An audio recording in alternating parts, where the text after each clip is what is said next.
Bonsoir à tous. Je m'appelle Kayoum et avant même de vous parler de mon projet, je vais plutôt partager avec vous ce qui m'anime et même parfois ce qui me révolte. Parce que finalement, c'est vraiment ça qui me suit tout au long de mon parcours.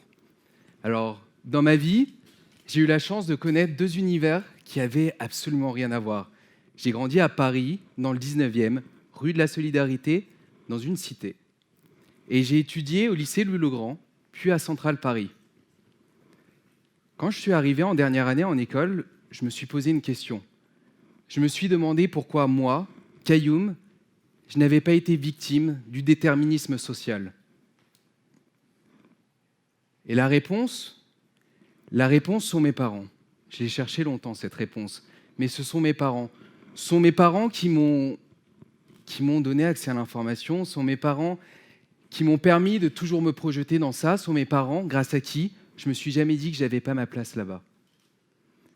Malheureusement, cette situation que j'ai connue là, tout le monde n'a pas la chance de la connaître, que ce soit là où j'ai grandi ou ailleurs. Une cité, vous savez, ce n'est pas une masse homogène de gens, on est tous pareils, il y a une diversité. En dehors de la diversité culturelle, il y a une diversité d'histoires. Et l'autocensure qu'on peut retrouver dans l'éducation, cette autocensure, on la retrouve aussi dans le monde de l'emploi. Il y a beaucoup trop de gens qui soient cadres, qui soient en emploi, à la recherche d'emploi ou non cadres, qui se disent souvent, tiens, tel ou tel métier, c'est pas fait pour moi. Non, moi, j'ai pas les capacités d'aller là. Qui se disent, ouais, je suis pas fait pour ça. Cette situation-là, moi, je pouvais pas juste la regarder comme ça et ne rien faire. Et j'ai décidé de faire de ce combat-là mon projet entrepreneurial. Peut-être que certains d'entre vous se disent là, quand je parle, que c'est un projet utopique. Eh ben non, c'est un projet qui marche. Nous, on a eu une jeune femme dernièrement qui fait du nail art, qui a appris en suivant des tutoriels sur YouTube. Et parce qu'elle fait preuve de minutie, elle a réussi à décrocher un job dans les métiers de la joaillerie.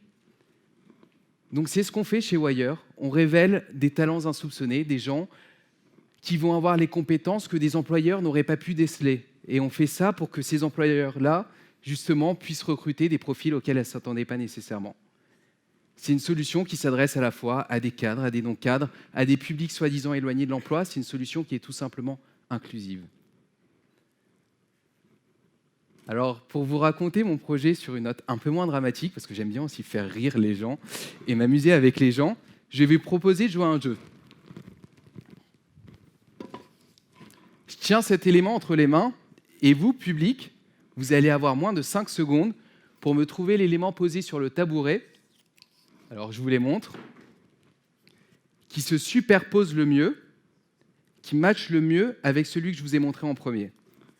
Je vais prendre un volontaire devant. Est-ce que tu as une proposition? Donc, tu avais ça. Alors, main gauche, c'est celui de départ, et du coup, c'est un des autres. Ouais. Alors, voilà sa proposition, je ne sais pas ce que vous en pensez. Franchement, c'est pas mal. Mais il y a un élément qui, sur le tabouret, correspondait bien mieux. Est-ce que quelqu'un le voit? C'est la bouteille d'eau, effectivement, quelqu'un l'a dit, bravo. C'est la bouteille d'eau. La question, c'est de savoir pourquoi on passe à côté de la bouteille d'eau, tout simplement. On passe à côté parce que déjà, moi, je t'ai induit en erreur, donc pardon, en te montrant un bout de carton, donc tu t'es rué vers ça. Et ensuite, parce que la bouteille d'eau, elle n'est pas formatée comme les autres. Et malheureusement, tout ce que je vous montre là, c'est une situation qui est classique dans le monde de l'emploi. Pour 3 raisons. Moi, j'ai joué le rôle du dirigeant de PME ou du manager, qui en général fait juste du copier-coller d'offres qui existent déjà. Ensuite, deuxième raison, le chargé de recrutement a du mal à trouver les bons candidats à travers des CV qui vont tous être formatés de la même manière. Et la dernière raison, c'est la bouteille d'eau, elle aurait dû te dire, toi, « Eh oh, c'est moi le bon candidat !» Sauf que les gens n'arrivent pas toujours à identifier leurs atouts et à les exprimer, parfois par manque de confiance. Donc idéalement, Ce qu'il faudrait réussir à faire, c'est vraiment à faire émerger chez le candidat un projet professionnel qui sera bien défini, bien réfléchi, bien illustré. Exactement la même chose chez l'employeur. Une offre d'emploi qui, cette fois-ci, colle à la réalité de ses besoins. C'est qu'à partir du moment où on a ces deux bons ensembles de données qu'on peut faire rapprocher l'offre et la demande. Et c'est ce qu'on fait chez Wire. Et c'est en ça qu'on dit que Wire révèle le marché caché des compétences.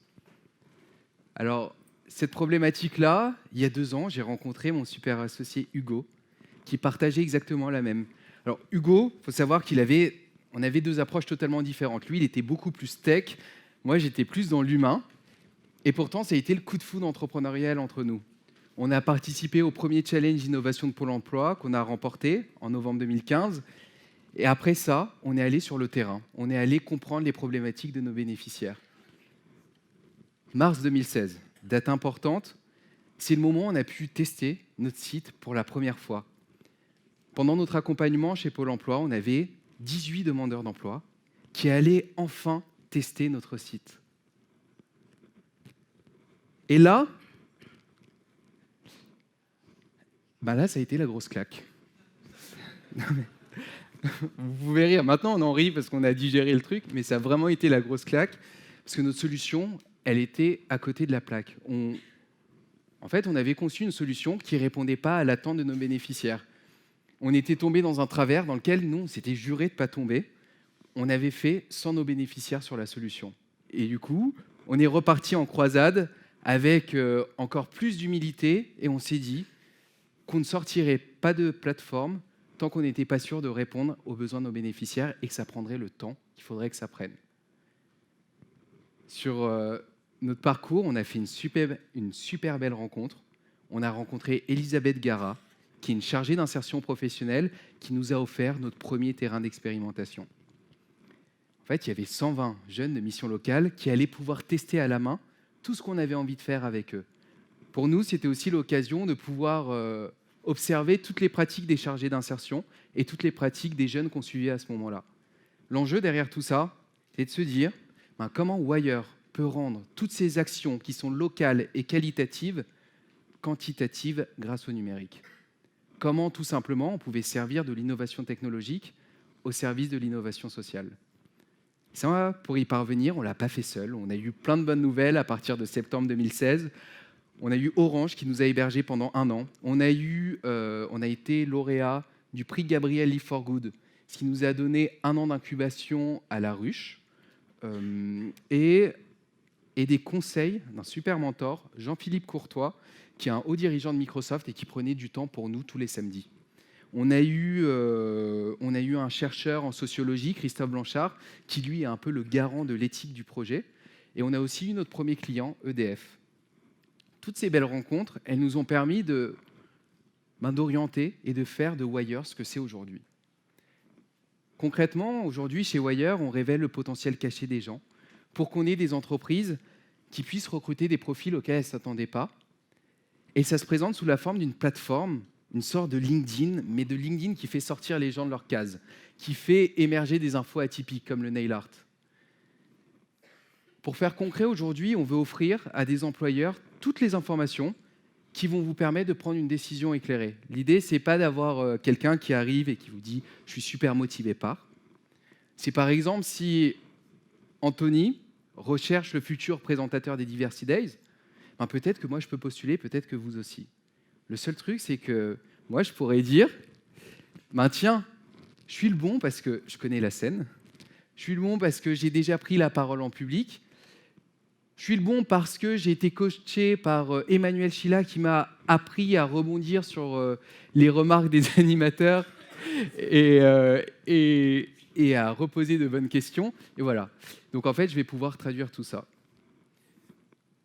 Pour vous faire clair, chez nous maintenant, pour révéler toutes ces pépites, on s'est inspiré du processus d'extraction des pierres précieuses, tout simplement. On considère que toi, même si tu n'as pas trouvé la bouteille d'eau, vous êtes des gisements de pierres précieuses. Et la question, c'est simplement de savoir, finalement, vous allez être une pierre précieuse, une pépite, pour quelles activités à cet instant T. Pour ça, la première phase, c'est la phase de forage. C'est quand on va vous inciter à aller chercher en profondeur vos atouts. Quand vous allez pouvoir, grâce à des questions sur votre parcours, questions souvent posées par des employeurs, déterminer tout ça. Ça va aussi se faire via des vidéos métiers qui vont vous permettre justement d'avoir les bonnes informations sur des métiers et pas vous autocensurer, et via des rencontres avec des gens qui exercent véritablement ces métiers. Ensuite, vous allez pouvoir extraire vos atouts et vous allez les stocker dans une sorte de CV, mais une sorte de CV enrichi sur notre plateforme. Parce que le texte, ça ne va pas seulement être le seul format, vous allez pouvoir y mettre des images ou des vidéos. Après, vous allez pouvoir raffiner tout ça et faire du tri dans tout ça.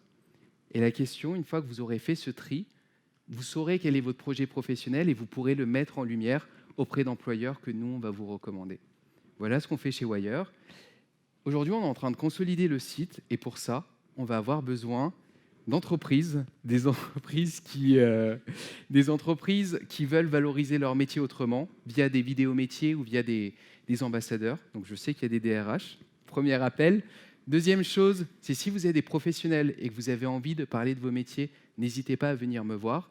Et enfin, on a besoin de contacts politiques parce que Wire, ça peut être une solution pour la réussite des emplois francs.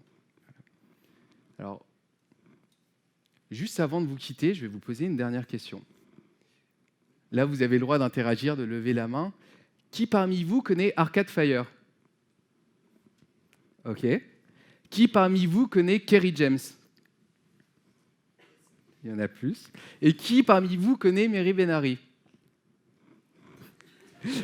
Bon, il n'y a qu'Emmanuel. OK.